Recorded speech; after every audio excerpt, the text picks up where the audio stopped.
Not that long ago, I made a video about paying people more, and that don't just drive everything to the bottom line and look for the cheapest talent you can get, because that almost guarantees that you're going to have failure. You can watch that video. It was done just about a month ago, I think.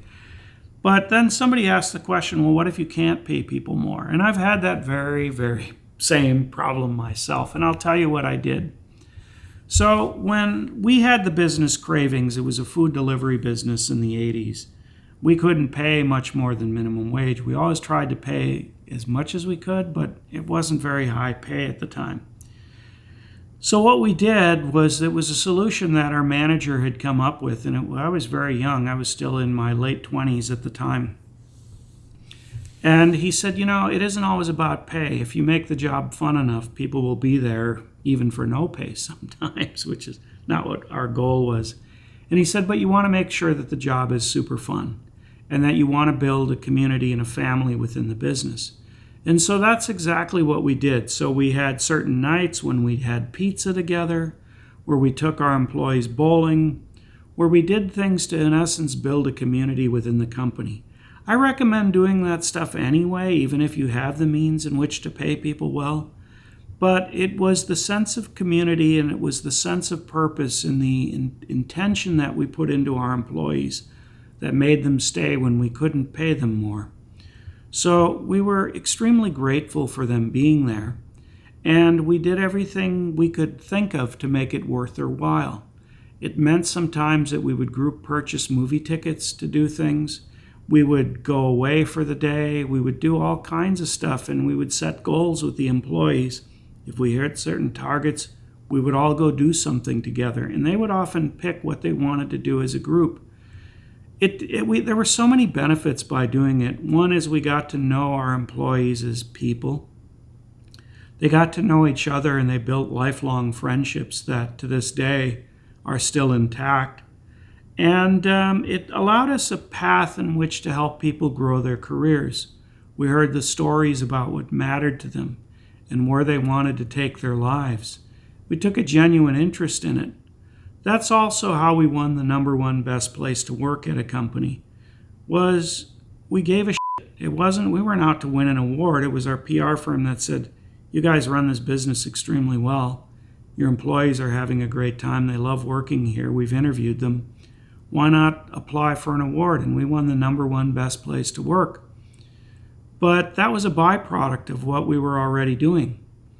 It was that intention and that thoughtfulness around the people that we hired that made us a great place to work.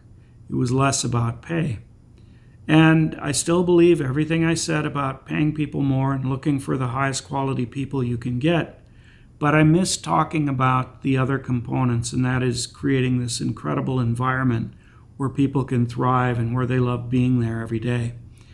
I know situations right now, Exotics at Redmond Town Center, which I co-founded. We have 30 employees. None of us are paid, not one of us. We all dedicate our time to that event. Why? Because we have so much fun doing it. We have so much fun hanging out together. And we make sure that we never take ourselves too seriously, even in the volunteer time that we do. So it's constant running jokes, it's constant fun, and we're always there for each other. And that's what makes us a family after all these years. We're on our 13th season now, and a lot of the people have been there from the beginning. So that's how we do it. We all like to have fun, and we just make it a great home. So I would encourage you to try those things if you're really stuck and you can't financially do anything to pay people more. Make it the absolute best place to work. And you as a CEO and founder, be extremely grateful for the work that they put in. They're giving up their life's time to work for you, so don't be an ass. Be nice. Always be nice. Even if they make mistakes, try and get to the root cause of the mistake and try and help them become a better human being. That's a big part of the overall responsibility of CEOs, and it's how you can give back to your community, is by building great people within your organization that are more successful in life regardless of where they go. And so that's been a core thing for me forever. And I'm highly appreciative of the people that I get to work with every day. And And that's it. So I'm sorry I missed this one on the last video. It could have been longer, but I wanted to keep some of these videos really short and to the point. But this is an add-on to that one. We should maybe call this one part 2. So with that, thank you very much for tuning in.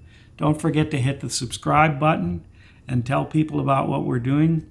You can also find me on Quora under Tom on Entrepreneurship, also on Quora under Tom Nault.